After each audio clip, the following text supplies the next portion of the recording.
How to make text bigger on Snapchat. If any day you would like to make text bigger on Snapchat as you are not being able to see the very small font, just follow the following steps.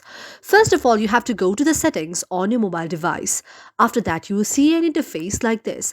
Now you have to go to the search option on the settings icon and then you have to search their display.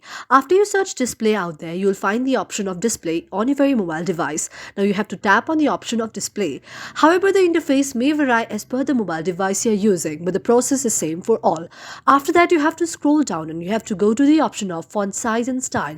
After that, you have to increase the font size, which is on the down section. You have to increase the blue icon out there, and when you increase the font size, the very font size will be increased, and it will not only increase the display settings and the display font size of Snapchat, but also the display font size of the other very application and your entire mobile device. Now, after you increase it, you have to close the very settings application, and now you can go to the Snapchat and you can check yourself that the font size in the Snapchat has been increased there, and this way you can increase the font size in very Snapchat.